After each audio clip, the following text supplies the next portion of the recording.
All right, then I'll make sure we're live first before I All right. start the introduction, only to do the introduction again. Blah blah blah blah blah. All video. There we go. Yep, you're live. There we go. Yeah, we are live. We are indeed live. Now I'll close us out on my phone and get rid of probably our only viewer. We're very self-aware here. So Nick and Ethan joining you today on the heels of a Pirates victory on opening day. And if you said you saw that coming, you are most likely a liar, and I would not like to be associated with you. But again, Nick and Ethan here. I'm still in quarantine, which is why I have this look. No symptoms anymore. Not contagious anymore, but because of the rules, I have to be in quarantine for a few more days. But here we are, ready to talk all things Buccos baseball after a very long opening day game that I think eclipsed 4 hours in terms of runtime, Ethan. Yeah, almost. Yeah, ugly game, but in the end, the Pirates got out of it. The Bats, they made their way up north. I was a little bit skeptical on whether those Bats that were hitting very well down in Florida would make the trek up north to Chicago. They did on 9 hits, got 5 runs. Pitching, Chad Cole, it's his first start. He was wild. He was wild in his start. I think he went 3 innings today. But the Pirates bullpen, they stepped up in a big way. But as you can see at the bottom of your screen, the ticker. Exactly. The ticker. God. There's been a lot of jokes about Ke'Bryan Hayes being franchise and the big piece that they need to keep while they work their way through this rebuild. And I know most people probably weren't joking. I know there was a genuine feeling behind it, but all of the hype behind him was elevated by 10, multiplied by 10. Would have been a more educated way to say that, when he cranked one over the left field wall. I guess cranked isn't the right word. It was kind of like a harder hit home run that carried over the wall. But it was a hell of an at-bat, and definitely the Ke'Bryan Hayes hype train was only escalated by that first inning bomb he hit there. Yeah, I mean, I lost my mind when he hit that, because everyone was saying, "Oh, he was only in the big leagues for 1 month. He was only there for the month of September. Oh yeah, he was hitting well in spring training, but it's just spring training." All the naysayers, and then he goes out and does that today. I mean, he did bat 1 for 5 today. It struck out once, but just to be the second only rookie to homer on opening day for the Pirates. I think the last time it was in 1981 or something. And that's just something that you can't look past, and hoping for a lot more out of him in this series and the rest of the way, in the rest of the year. And you mentioned that long gap between rookies to hit home runs for the Pirates on opening day. They went into the memory bank for a lot of weird stats today because of all the walks, and there's a lot of weird stats they were pulling out that were the first time since the 70s or 80s that something happened. So that was interesting to see. But the reason Hayes' home run was a 2-run shot was because Adam Frazier was walked to start the ball game, and Ethan, walks really worked in the Pirates' favor today. I believe there were 11 total from the Cubs' 8 pitchers that took them out for them today. So they lived by the walk. That was a very weird sentence coming out of I don't know. It was true, but it sounded very weird. Very walk-heavy game. That's probably why the game took so long today. There were obviously some problems with Chad Cole in the beginning in terms of control as well, but I mean, growing up, when you play baseball, you always hear, if you're going into the game, don't walk the first batter. And it's kind of weird seeing how that worked out today for the Cubs. When was it? The 8th inning, it might have been, was the first time that they didn't retire the leadoff guy. I think it was something like that. I think that was that was only their second hit of the game.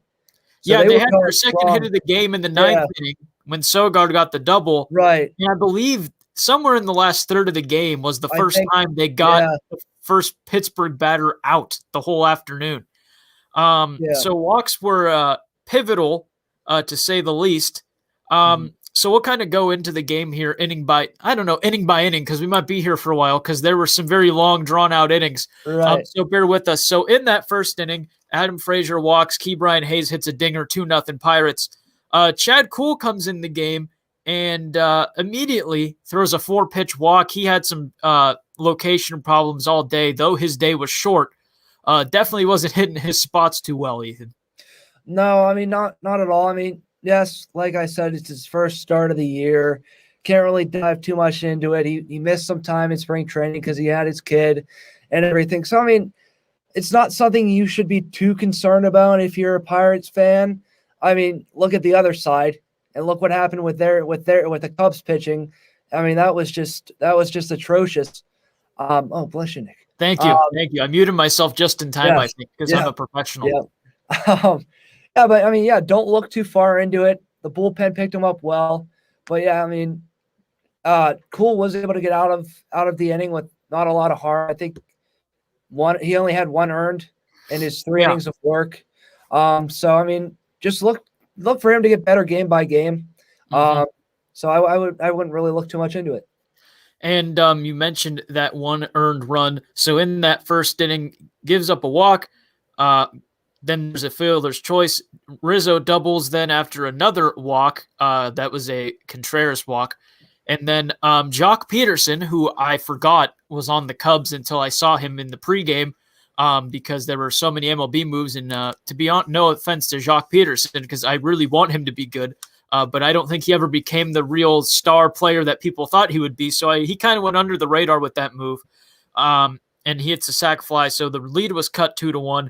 But then he got Javier Baez, who had a pretty bad day, to pop out to get that third out. He threw 32 pitches, did Chad Kuhl, in the first inning, which is, in case you're not a baseball fan, you're just a stranded fan who's tuning in because you want to see our content. 32 pitches is not good in 1 inning, especially when you throw 15 strikes out of those 32 pitches, Ethan. No, not at all. Just couldn't really find the zone today. He was all over the place. So not something you want in your first start in that first inning, but he was able to bounce back nicely. I mean, a sac fly. I mean, what more can you ask for? So I mean, I feel like he did a good job being able to get out, compose himself, and get out of that inning, especially after that mound visit. I think that kind of calmed him down. But just moving forward for him, he still was wild in the zone. He still couldn't really find it, but he was able to get 3 innings, and it was all right. Pitch count, like you said, was up. So he's going to have to work on that to get that down in his next couple of starts. Absolutely, and we've seen the bullpens get utilized from both teams today, as we'll touch on a little bit here when we get into the not even the middle innings, really.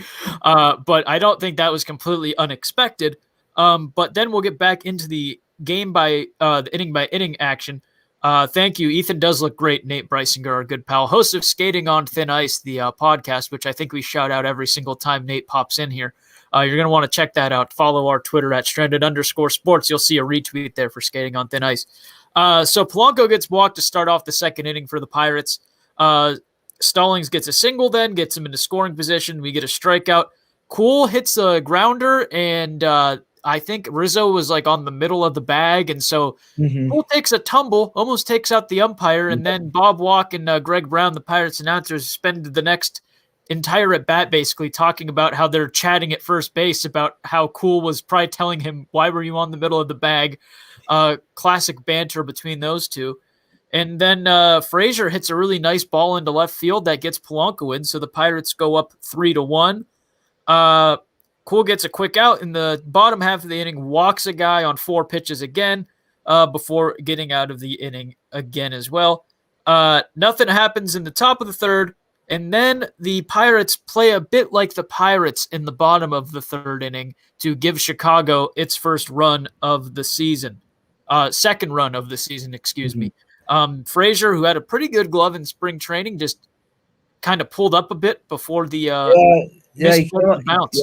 He came up a little bit too early. I mean, I was pretty mad when I saw that. I was like, come on. I mean, you're playing so well. You started off the game strong, and then Chad had some command issues, and you were able to get past that, and then you just have an error, an unwanted error right there, and I thought that would have set them back a little bit in this game, but Frazier, I mean, we knew he had a good glove. I think he made some errors in spring training, but it was nothing like alarming. But that one you can't have, especially still in a close game early on.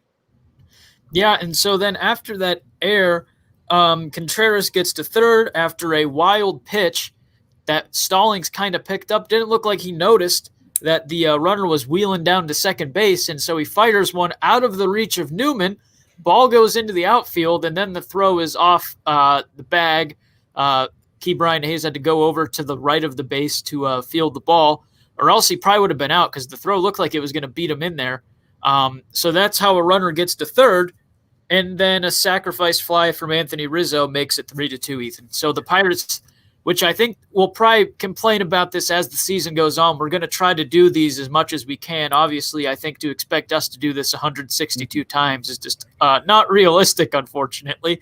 But we're probably going to do this a decent amount of times. My goal is 70. My goal is for 70 post-Pirates games, live streams. So mark that down, whoever's our stat guy. I'm assuming, though, through those 70 games, the point I was getting at, we're going to complain about the Pirates shooting themselves in the foot quite a bit, and that happened here in this inning, Ethan. Mm-hmm. Oh, yeah, I mean, 2 errors that you don't want to have, 2 errors that, you could have gotten out of the inning with nothing on the scoreboard for the Cubs. But like I said before, I mean, a sac fly, that's all they get out of that inning. I mean, that's definitely a win for the Pirates there, and Chad Cole being able to complete 3 full. I'm pretty sure Derek Shelton's very happy with that, especially after that game or after that inning started off so poorly. Yeah, I completely agree. And so then that made it sound like I didn't pay attention to what you said. I was just thinking where I was going next. I promise I believed you. So moving on, we get to the top of the 4th inning. Brandon Workman starts what would be a barrage of relief pitchers for both teams coming in. He relieves Hendricks, who we should probably address how he's known for his control. The announcers mentioned it for the Pirates, and I wanted to obviously mention it too. They lost guys like Yu Darvish, John Lester. So Hendricks is their top guy now, known for his control, and he didn't really have a lot of control today, Ethan. No, I mean, not at all. Yeah, just like Cole, he couldn't find the strike zone. I don't know what it was with the pitching today, but I mean, especially for the Cubs, they were just all over the place. And Hendricks, for sure, he just couldn't find it. I mean, and the Pirates were able to stay patient, especially in those early innings, and wait for their pitch and be able to drive and be able to draw some walks. And I really think that's what did it in for Hendricks in this game. Absolutely. A lot of location problems, but it turned out that was not exclusively his problem. The wind was blowing in Wrigley, so maybe he was throwing the pitchers off. I don't know. But definitely some issues there. So then there's a leadoff walk to Alford, who they then start hyping up as he's a quick guy. He's a quick guy. He's gonna get a steal. Look out, look out, look out. And lo and behold, pitcher makes a move. He kind of bites and kind of jerks to the side to start going towards second, but it's a pickoff attempt. And he gets himself in a pickle, and he's out. So, I mean, he was excited to show off the speed the announcers were talking about, but unfortunately got a little overzealous. Oh, my gosh. And then right after that, Dustin Fowler comes in and pinch hits and lines a single into right field. You would have probably had runners on first and third if with that right there, if Alford didn't get picked off. So that's your one bad base running error in this inning. And then you can't have this in any game. It doesn't matter if you're up 10. You can't have bad base running. It just deflate a whole team in an entire rally, even though that was just the start of the inning. And things would get worse base running wise. Yes, this inning because that's why Purple won, because there were 2. I was wondering what the one was. But anyway, there you go. So after that, Fowler singles, as you mentioned. Frazier gets his second walk of the game. And then a thing I liked, though, the Pirates send him on a double steal here. I think, obviously, the Pirates aren't going to be the most talented team in the league, far, far from it. So I like these kind of aggressive small ball moves, sending both guys here. I believe there was one out at the time. Why not get a bit aggressive? You're up on the Cubs. A team who I watched a little bit of their broadcast to kind of see what the Chicago vibe was. definitely not because I couldn't find a stream of the Pirates broadcast. No way. It was all premeditated. And they were talking about, the Cubs, the window's closing because Baez, Rizzo, and Bryant are all going to be up, and who knows how long they'll be here, so they're going to make the most of it. This is probably a 90, mid-80 win ball club. And I was like, okay. So that was an interesting thought. No, I thought with their pitching, not a chance. I thought with their rotation losing some key guys and that bullpen clearly not looking good today, and I don't know how I felt about that. But anyway, a Cubs team that's definitely going to be still probably towards the top. I don't know if I would say the favorite in the Central by any stretch of the imagination. I don't mind them getting a bit aggressive with calls like double steals and also, small ball moves such as that. And so after that, Ke'Bryan Hayes saunters up to the plate. This is what really makes me mad is the fact that this count, he went 1 for 5. It should have been 1 for 4. Not like that's a huge difference. But he hits one into right. You got a runner at third. Runner, of course, in this situation was who was it? Was it Fowler? Dustin Fowler, yeah. Yeah, it was Fowler. Okay, I want to make sure. Didn't want to get that wrong. Yep. But Fowler, pretty sure he thinks there's 2 outs. Ball comes off the bat, dude's 80% down the line. Then he comes back, and by the time he comes back, the ball was blooped a bit, but it still had a lot of kick on it. And it's caught, and there's really no chance of him safely being sent. Hayward even went back. He went back for the ball. So, I don't know why Fowler just took off running after that ball was hit. I mean, what do they say? Freeze on the line, drive, go back to the bag. That's an easy run. Fowler has speed. So, if he was able to tag up, I mean, if he tags up there, that's a run because Hayward was backpedaling to get that ball. And then when he threw it in, I mean, I thought the throw was offline going home. And, Fowler would have easily had the Pirates, 4th run of the ball game. Yeah, at that time it was still 3-2. So that's 2 half innings in a row where the Pirates kind of do Pirate-like things. And fortunately for them, it never really came back to bite them in this game. But the writing's on the wall that this team is going to squander some opportunities this season, which, again, I think we all kind of expected. But anyway, so that brings the count to 2 outs. Rex Brothers comes in, and he gets Brian Reynolds to ground out. So the Pirates leaving guys on base yet again, which takes us to the 4th inning where former Cub Dwayne Underwood Jr. comes in to pitch for the Pirates. And by God, Ethan, there's a 1-2-3 inning. And they were all strikeouts. Wow. I mean, what can you say? I mean, it was a joy to see 3 straight strikeouts, 3 up, 3 down. And nonetheless, you're striking out Javi Baez to start off the inning. And then you struck out Jason Hayward and David Bodie. I mean, 3 of their better hitters in the lineup. So, I mean, what a great start for Dwayne. He was a former Cub, so to get those 3 outs and, after the rough start that the Pirates had, defensively and in the pitching department, I think that was a sigh of relief for the Pirates and, their bullpen as well coming into this game early on.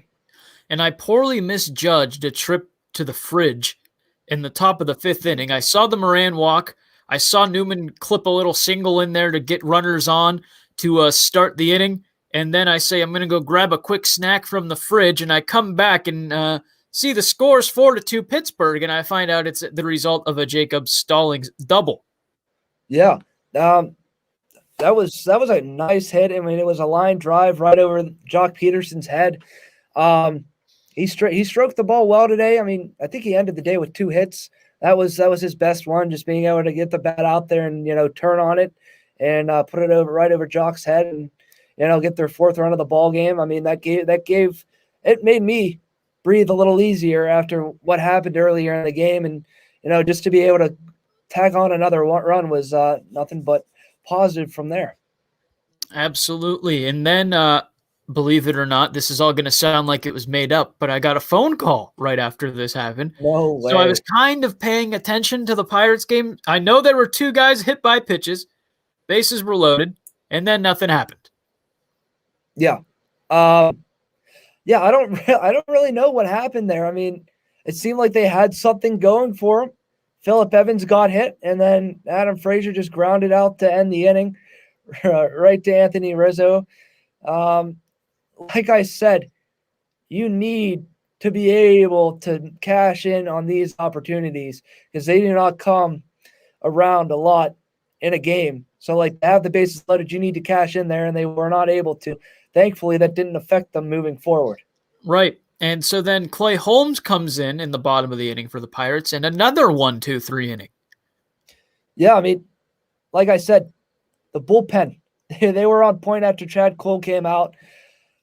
Something that we have not been able to say in years prior is that the bullpen was able to hold it down, and they were today. Clay Holmes, another one of those guys that has been with the Pirates for a couple of years now. Haven't really seen much out of him, but he was able to get Sogard to line out, have to ground out, and was able to strike out Contreras to end the inning. So everything was rolling pretty fine for the Pirates after their rough start.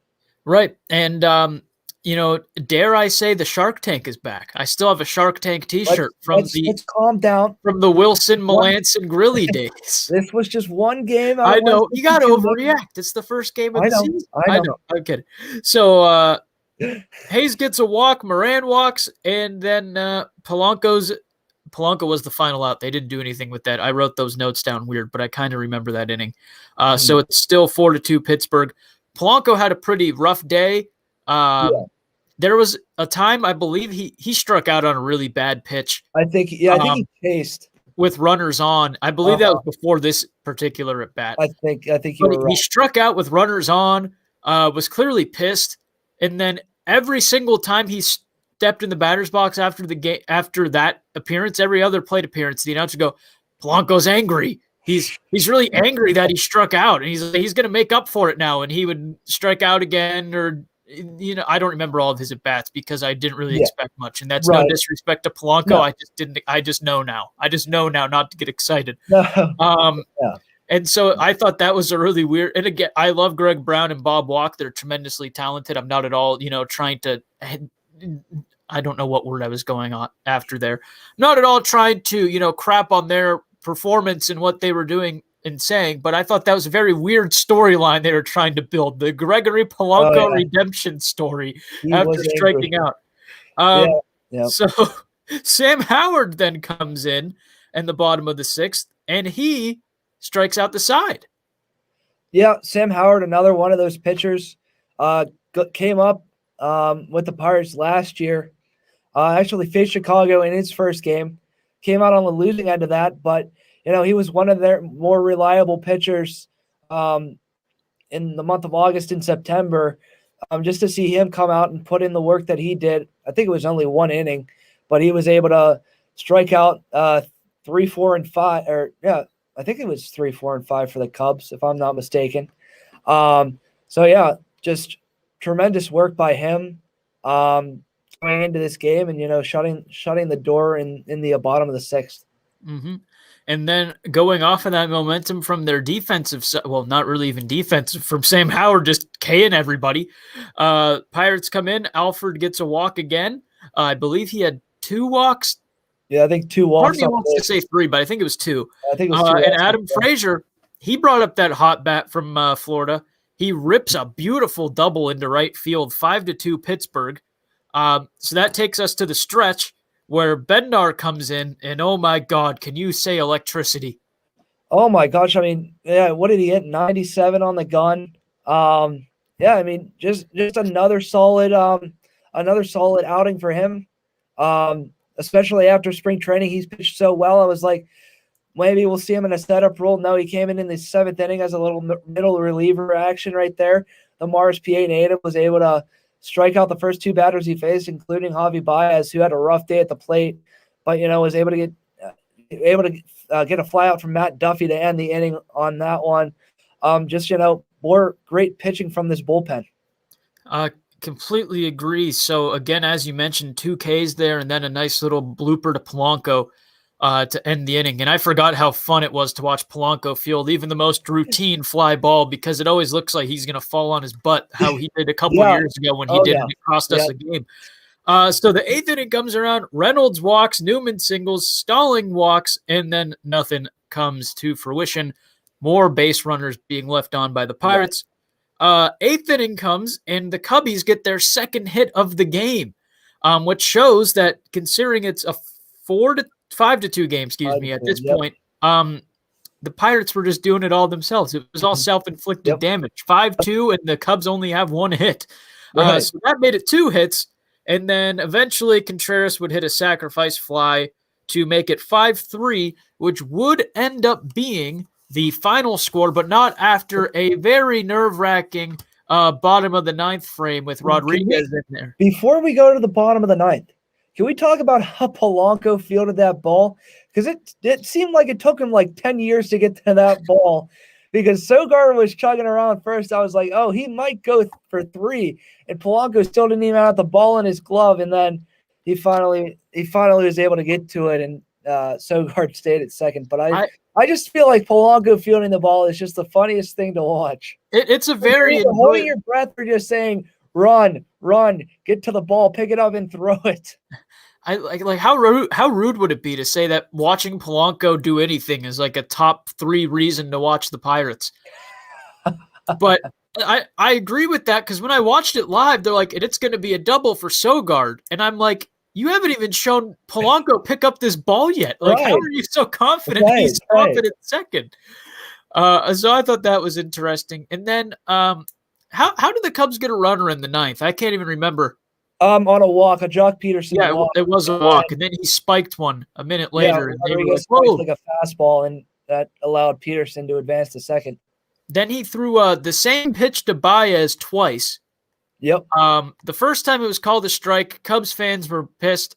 Second time it's called the strike 3, and they're even more upset. Right.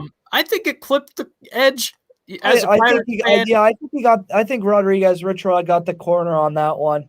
I mean, I wouldn't be complaining too much. I mean, you just got sat down. You just got sat down on it like what a fastball right on the corner. I mean, don't be complaining too much by it. Like I know you had a rough day at the plate. I know you struck out 3 times to a Pirates bullpen that really I don't think anyone had any hope for going into this season, and thought pitching would be the rough part of this team. I mean, yeah, it was for the starters, but the bullpen did very well, and Baez just not good. Go down swinging, boy.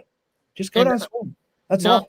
Not to compare my middle school baseball experience to what Javier Baez should be doing, but if it's the same pitch, why wouldn't you swing at it the second time?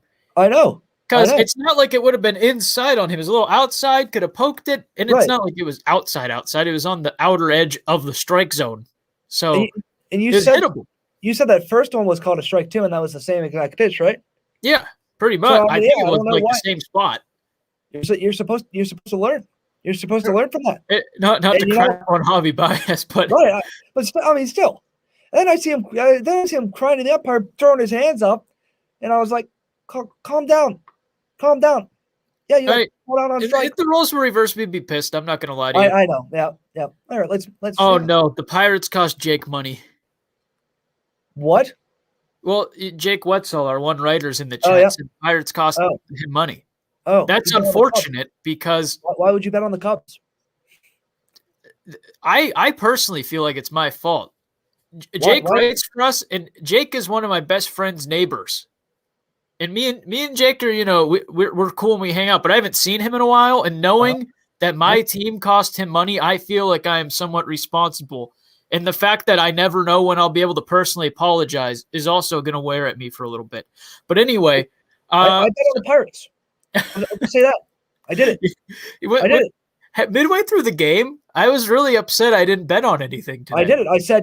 I said to people, yeah, the Pirates are not favored whatsoever. They're plus 185? They're like, oh, why are you betting on this game? I said, trust me. It's opening day. Trust me. And you know what? They did it.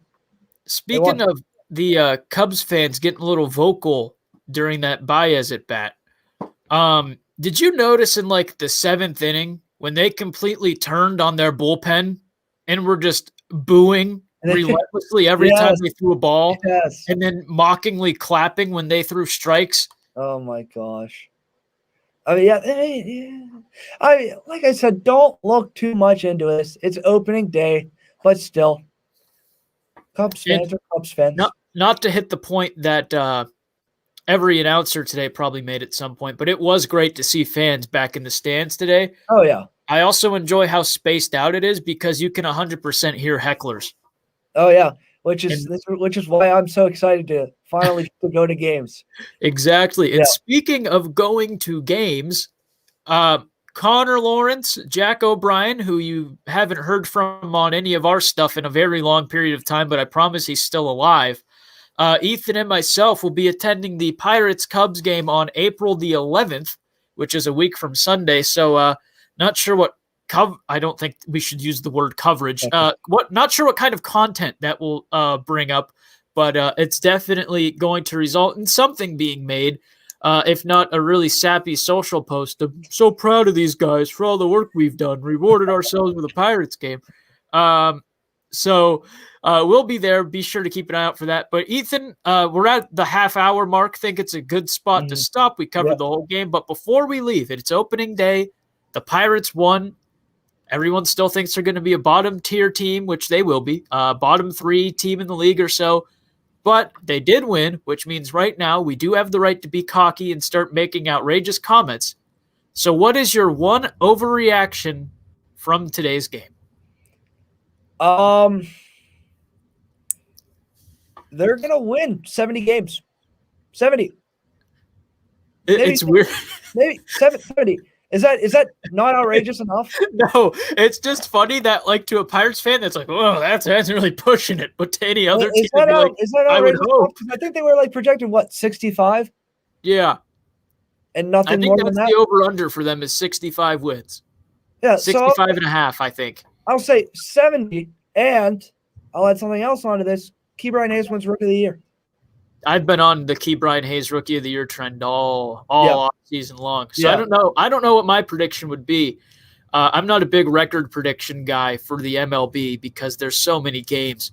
And it's just I don't really want to do the math, to be honest with you. See, I didn't want to do a record prediction, but I thought that's what we were going for. So that's why no, that's perfectly fine. I meant any bold prediction you had. Right. Let's see. Let me figure out mine. Okay, here's mine because it really plays into today's storylines. Pirates bullpen has a top 5 ERA in the whole league. There you go. I love it. There you go. Top 5 ERA in the whole league. Pittsburgh Pirates. Hopefully this is a top 5 podcast / well, this isn't a podcast. This is a live stream on YouTube. So I guess that joke didn't work out so well. Hopefully we're a top 5 sports news outlet in your eyes. Ethan, any final words before we go get some dinner, I like to think. Yeah. Or maybe I'll put this pool table together. Just keep doing what they're doing. The bats are doing well. They picked up where they left off in spring training, so the bats just need to keep pitching. The bullpen needs to keep pitching like they did today. They don't look too taxed because most of their guys only went 1 inning. So I mean, I feel like if they keep doing what they're doing, I mean, I feel like they can take at least 2 of these 3 games. Absolutely. I think 2 out of 3 from Chicago would be a great amount to piss off their fans to start the season. Nothing against the people of Chicago, only Cubs fans. So for Ethan Morrison, I'm Nick Hedrick.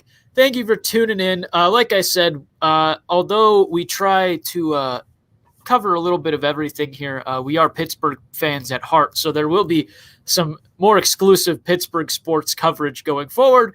And our goal, this was just announced today, our goal, 70 of these live reactions after Pirates games for this season. Can we do it? Will we not do it? I would lean more towards the latter, but I like to think that that's not the case. Thanks for tuning in to everyone that stopped by, and we'll see you. Not sure when the next one's going to be, so just follow us on our socials on the bottom. I'll let it scroll by one more time. I think I can stall for another 5 seconds. And we will see you next time, whenever that may be. Take care and raise the jolly frickin' Roger.